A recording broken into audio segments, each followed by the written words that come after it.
আমার বয়স কম, আমি আর পারছি না, কিন্তু তারপরও শীতের রাতে জোর করে তার মেশিন আমার গুহায় এত জোরে জোরে দিল, আমি কাঁদছি আর বলছি আস্তে আস্তে দেও, ব্যথা পাচ্ছি।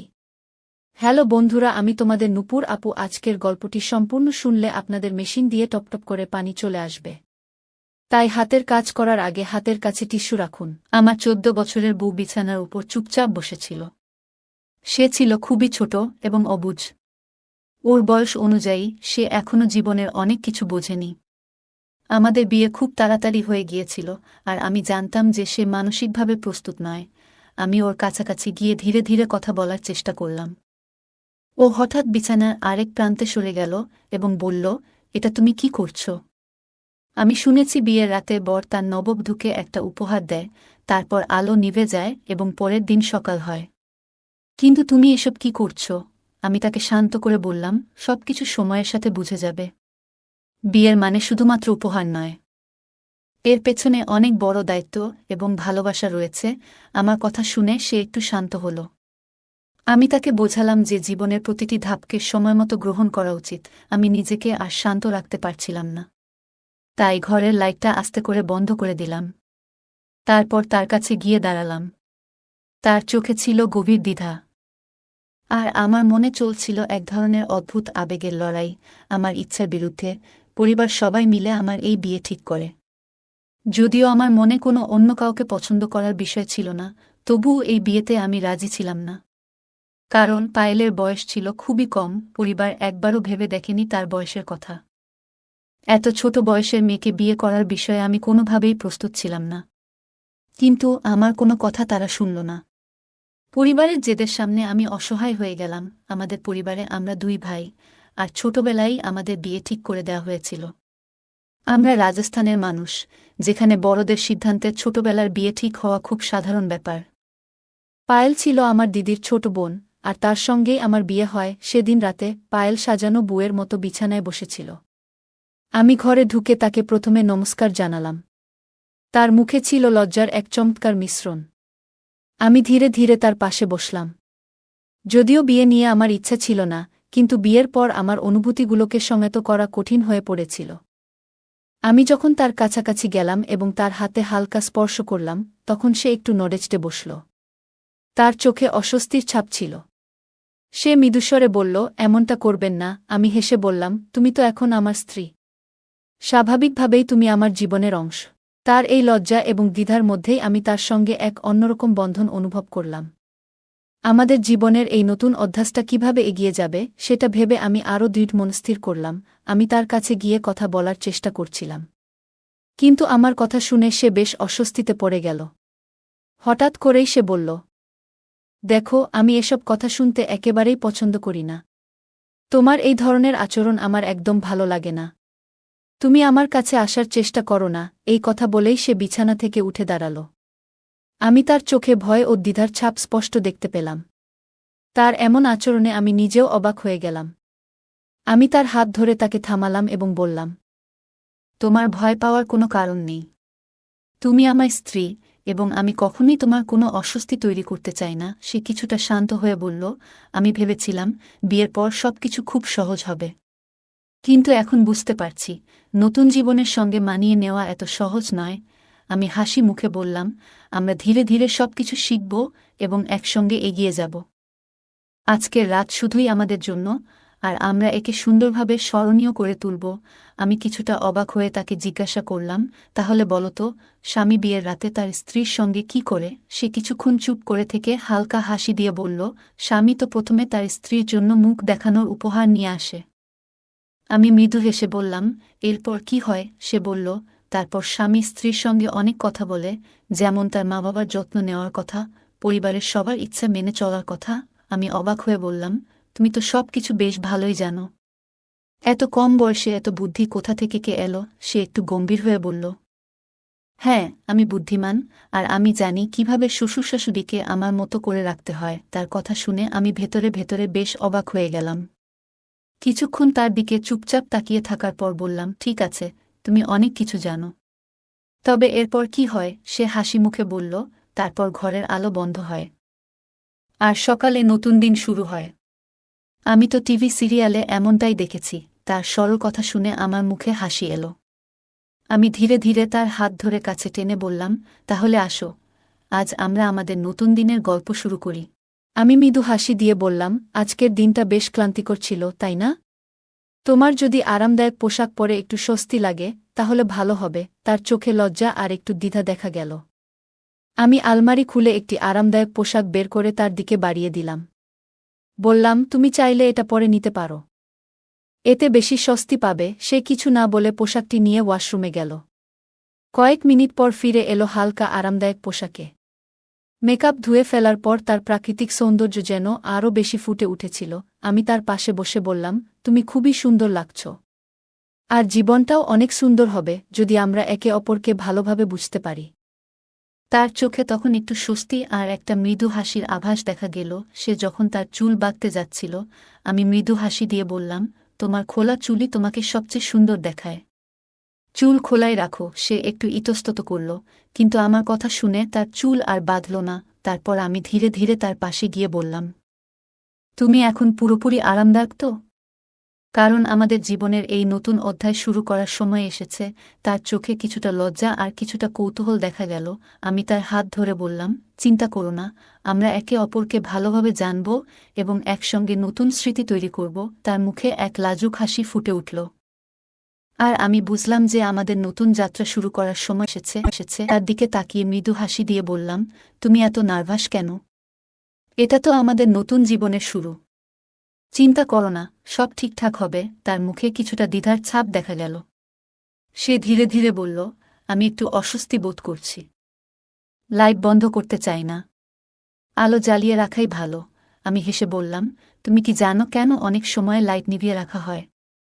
এর মানে শুধু অন্ধকার নয়, বরং নতুন অভিজ্ঞতা শুরু করার একটা প্রতীক। আমরা যখন জীবনের নতুন অধ্যায় শুরু করি, তখন একটু সাহস আর বিশ্বাস দরকার হয়। সে চোখে কৌতূহলের অভিব্যক্তি নিয়ে আমার দিকে তাকাল।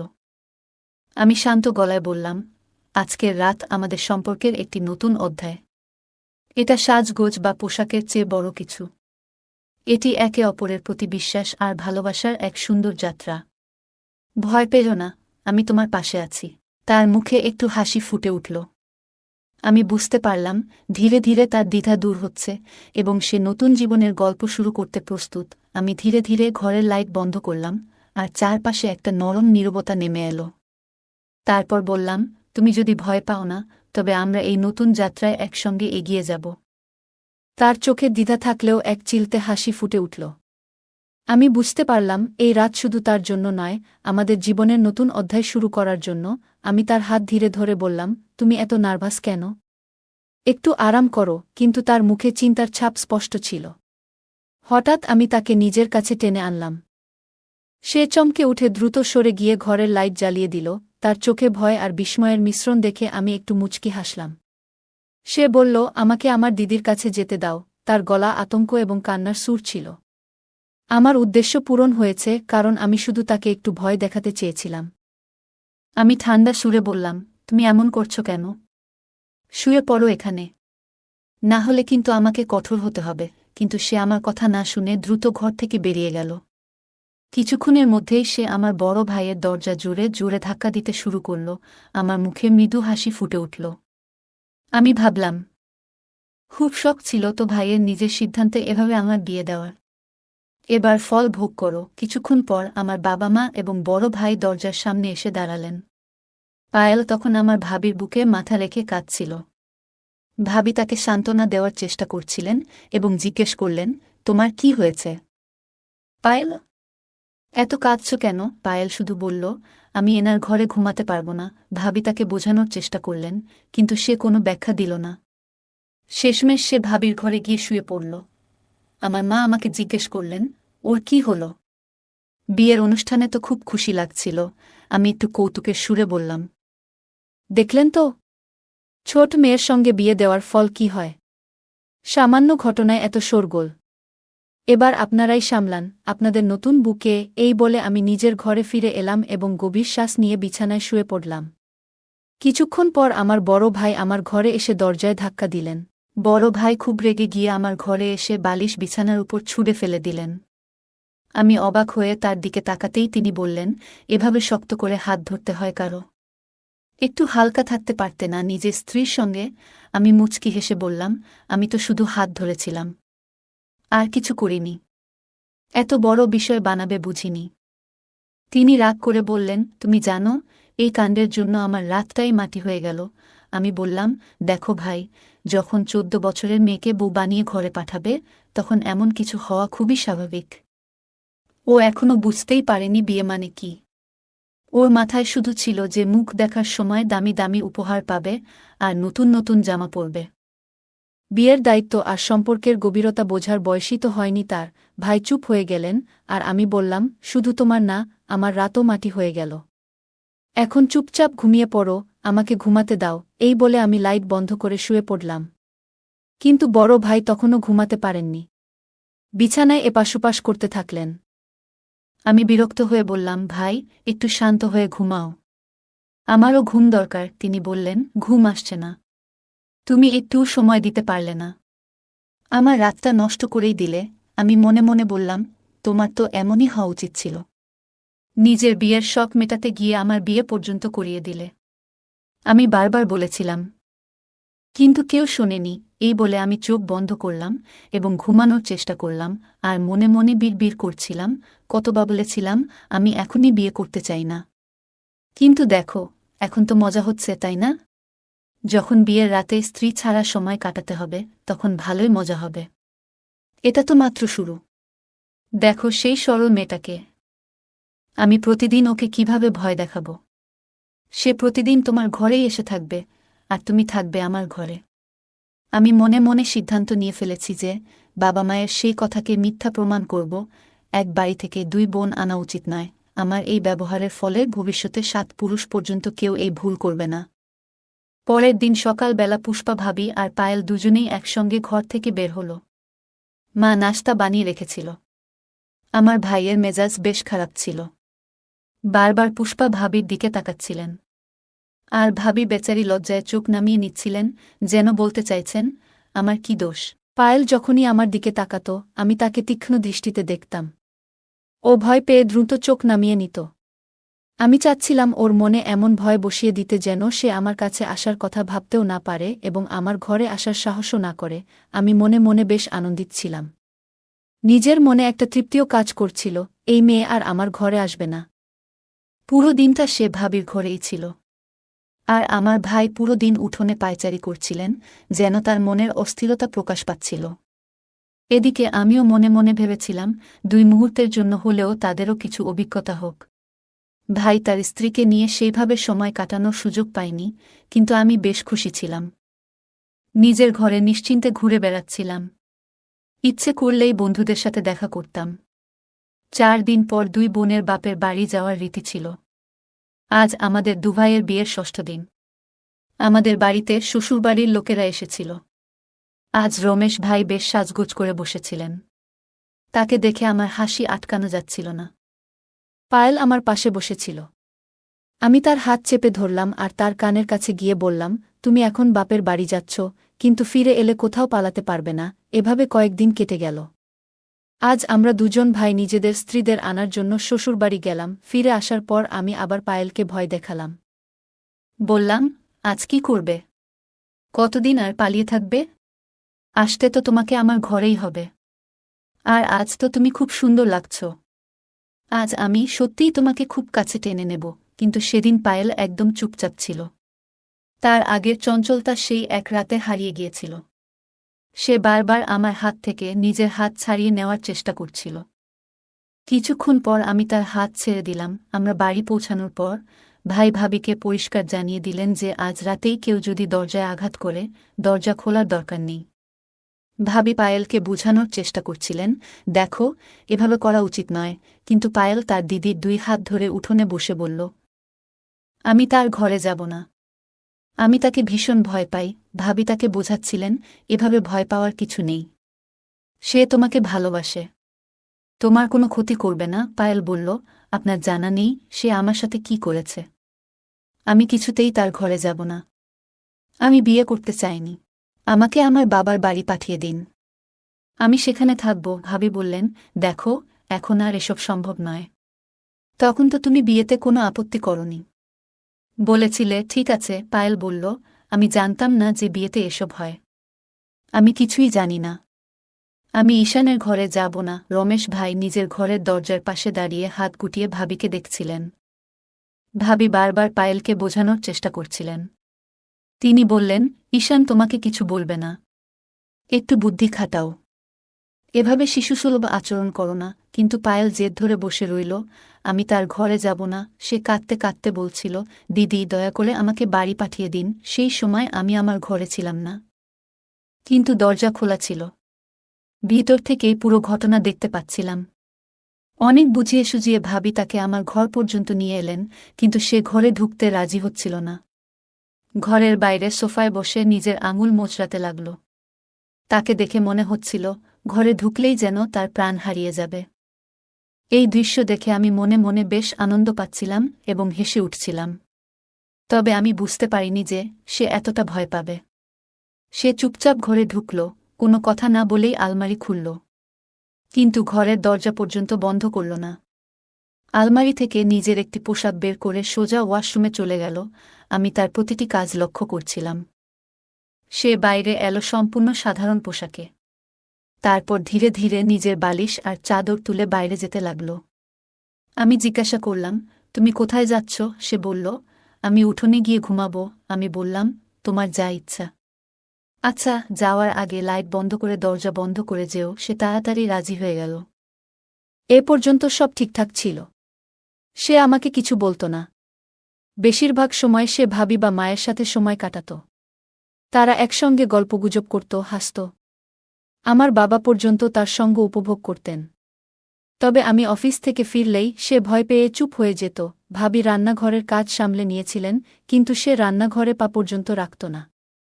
তার একমাত্র কাজ ছিল মায়ের সাথে বসে গল্প করা, হাসা আর মজার কথা বলা। রাত হলে সে উঠোনের সোফায় গিয়ে আরামে ঘুমাত। সকালে সবাই ওঠার আগেই আমার ঘরে এসে বালিশ রেখে চলে যেত, তবে ঘরে ঢুকত না। এভাবে 1 মাস কেটে গেল। একদিন বাবা বললেন, সবচেয়ে আগে রমেশ আর পুষ্পা হানিমুনে যাবে। ওরা ফিরে এলে ঈশান আর পায়েল যাবে। ভাই আর ভাবি তো খুব খুশি ছিলেন, কিন্তু পায়েলের মুখ ভার ছিল। সে বলল, দিদি তোমরা এখন কেন যাচ্ছ? আমাকে তোমাদের সাথে নিয়ে চলো। আমি তোমাদের সঙ্গেই ঘুরে আসব। আমি ঈশানের সাথে যেতে চাই না।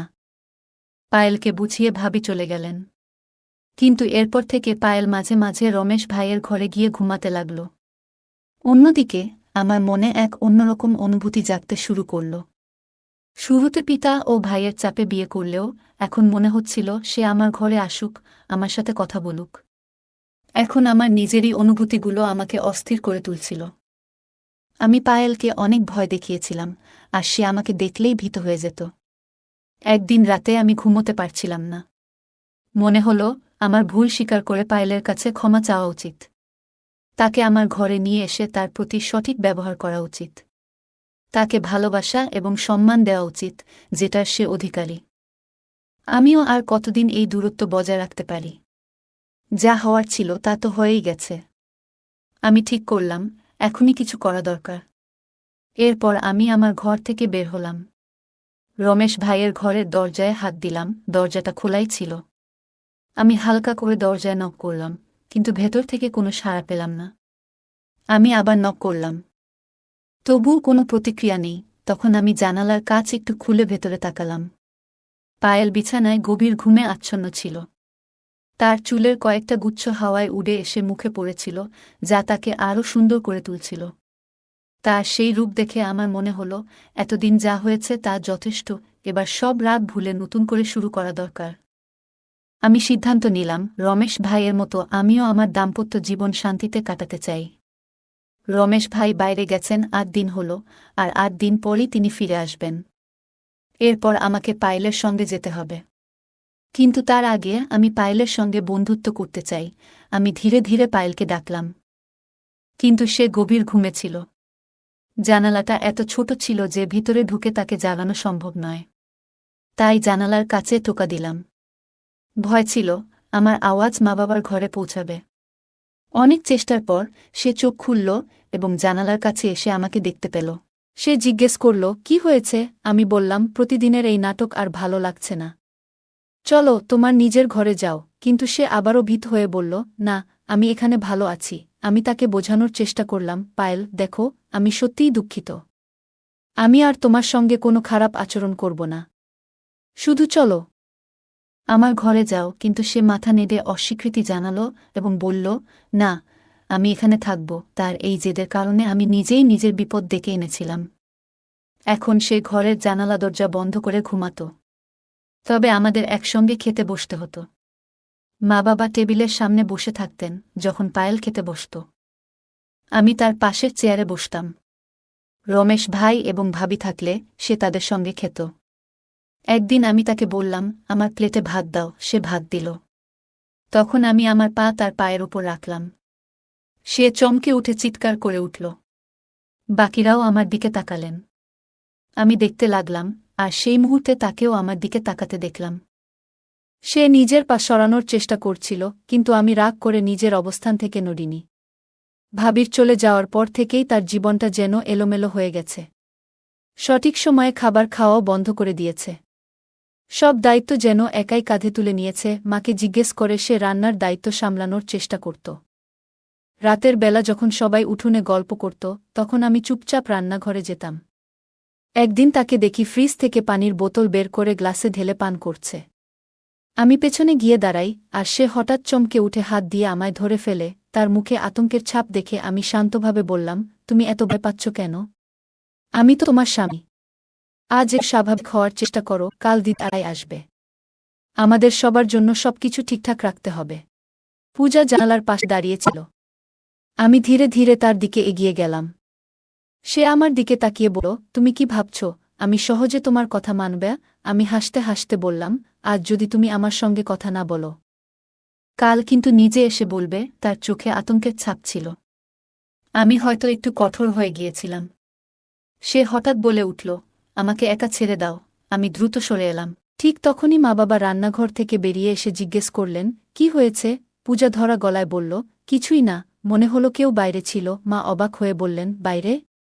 কোথায়? সে বলল, শুধু একটা ছায়া দেখেছিলাম, হয়তো ভুল দেখেছি। আমি বুঝতে পারলাম সে ইচ্ছে করেই এমনটা বলছে, যাতে পরিস্থিতি অন্যদিকে ঘুরে যায়। আমি কিছু না বলে আমার ঘরে চলে এলাম। পরের দিন দাদা আর ভাবি বাড়িতে এলো। ইতিমধ্যে আমাদের বিয়ের 2 মাস কেটে গিয়েছিল।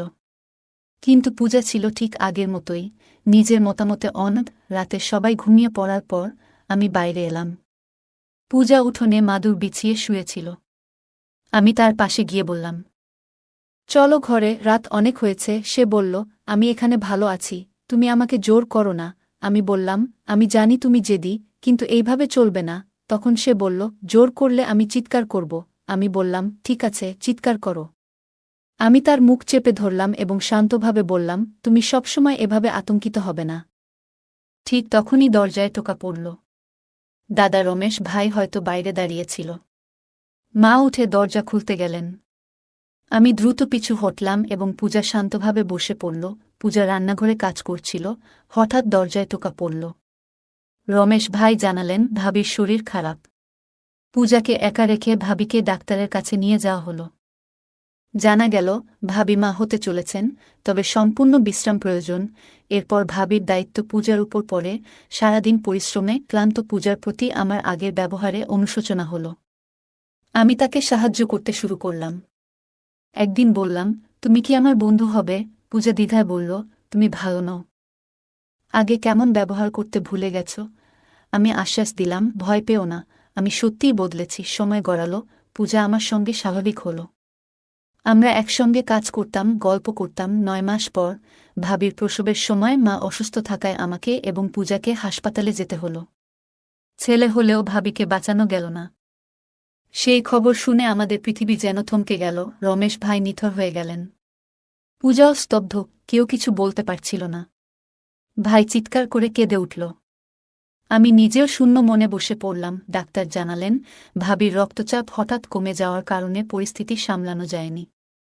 এটা খুবই দ্রুত ঘটেছে। আমি 2 দিক সামলানোর চেষ্টা করছিলাম, একদিকে ভাই, অন্যদিকে পূজা। কিন্তু দুজনকেই শান্ত করা আমার পক্ষে কঠিন হয়ে পড়েছিল। পরে বাবা মা হাসপাতালে এসে পৌঁছালেন। মা পূজাকে বুকে জড়িয়ে ধরে কেঁদে ফেললেন। এদিকে নবজাতক তখনও নার্সের কাছে ছিল। আমি তখনও ভাই এবং পূজাকে সামলাতে ব্যস্ত ছিলাম। খবরটা পূজার বাবার বাড়িতে পৌঁছাতেই ওর পরিবারও ভেঙে পড়ল। সবাইকে শান্ত করতে করতেই রাত কেটে গেল, সময়ের সঙ্গে জীবনে যেন পাহাড়সম দুঃখ নেমে এসেছিল। ধীরে ধীরে দিন কেটে যাচ্ছিল, কিন্তু আমাদের পরিবারের আনন্দ যেন কোথাও হারিয়ে গিয়েছিল। সেই ছোট্ট শিশুটিকে পূজা আগলে রাখতে শুরু করেছিল। ও চুপচাপ হয়ে গিয়েছিল, আগের মতো হাসাহাসি করত না। আমার ভাই রমেশও চুপচাপ থাকত। কথা বললেই মনে হতো যে কোনো মুহূর্তে কান্না ফেলে দেবে। আমি চেষ্টা করতাম ওকে সান্ত্বনা দিতে। 2 মাস কেটে গেল। পূজাকে দেখে মনে হতো ও যেন নিজের বয়সের চেয়ে অনেক বড় হয়ে গিয়েছে। সারাদিন কাজ সামলিয়ে রাতে বিছানায় বসতে না বসতেই ছোট্ট চিন্টু কান্না শুরু করত। রমেশ ভাইয়ের ছেলে চিন্টু। পূজা আবার ওকে সামলাতে শুরু করত। আমি ওর প্রতি দয়া অনুভব করতে শুরু করলাম। বললাম, তুমি একটু ঘুমিয়ে নাও, ওকে আমায় দাও, আমি দেখে রাখব। পূজা ক্লান্ত চোখে বলল, চিন্টু আমার কাছেই থাকবে, আপনাকে ও সামলাতে দেবে না। আমি বললাম, আমি চেষ্টা করব, একটু তো বিশ্রাম নাও। এভাবেই 1 বছর পার হয়ে গেল। আমি পূজার জন্য কষ্ট পেতাম, কিন্তু ওর যেন কোনো ফুরসতি ছিল না। পুরো সংসার সামলাচ্ছিল সে, ঠিক তখনই ওর বাবার বাড়িতে আরেকটা দুঃসংবাদ এলো। পূজার বড় বোনের স্বামী একটি গাড়ি দুর্ঘটনায় মারা গেল। সবাই কেঁদে ভেঙে পড়ল। 1 বছরের মধ্যে 2টি মৃত্যু তাদের পরিবারকে বিধ্বস্ত করে দিল। পূজার দিদিকে তার শ্বশুরবাড়ি থেকে ফিরিয়ে আনা হল। তারা আর তার দায়িত্ব নিতে পারল না। এই পরিস্থিতিতে 2 পরিবার মিলে সিদ্ধান্ত নিল, রমেশ ভাইয়ের বিয়ে পূজার বিধবা দিদির সঙ্গে দিয়ে দেওয়া হবে। পূজার দিদির আগের পক্ষের 2 সন্তানকেও আমরা আপন করে নিলাম। এভাবেই আমাদের সংসারে নতুন সদস্যরা যোগ হল। এটা আমারই প্রস্তাব ছিল, তাই পূজা আরও বেশি করে আমার কাছাকাছি চলে এলো। আমাদের মধ্যে কথা বাড়তে লাগল। আমরা ধীরে ধীরে পরস্পরের প্রতি অনুভূতি প্রকাশ করতে শুরু করলাম। 6 মাসের মধ্যেই পূজা গর্ভবতী হল। ওদিকে রমেশ ভাই তার নতুন স্ত্রীকে খুবই সুখে রেখেছিল। তার আগের সন্তানদেরও বাবা হিসেবে দায়িত্ব পালন করছিল। এদিকে ছোট্ট চিন্টু বড় হয়ে উঠছিল। আমাদের সংসারে আবারও হাসিখুশির দিন ফিরতে শুরু করল। 9 মাস পরে পূজা একটি ফুটফুটে কন্যা সন্তান জন্ম দিল। আমার আনন্দ যেন দ্বিগুণ হয়ে গেল। আমি জীবনের অতীত ঘটনাগুলো মনে করে ভাবি, প্রথম দিকে আমি ভুল করেছিলাম, কিন্তু পরবর্তী সময়ে সবকিছু ঠিকঠাকভাবে সামলে নিতে পেরেছি। এই গল্পটি জীবন সংগ্রাম, সম্পর্ক এবং পারিবারিক মূল্যবোধের একটি দৃষ্টান্ত। এটি দেখায়, সময় ও পরিস্থিতি কখনো কখনো আমাদের কাছাকাছি নিয়ে আসে এবং সম্পর্ককে নতুনভাবে সংজ্ঞায়িত করে। আপনাদের মতামত জানাতে ভুলবেন না। যদি গল্পটি ভালো লেগে থাকে, ভিডিওটি লাইক, শেয়ার এবং আমাদের চ্যানেলটি সাবস্ক্রাইব করতে ভুলবেন না। আমরা আবার আসছি নতুন গল্প নিয়ে। সবাইকে ভালোবাসা ও শুভেচ্ছা।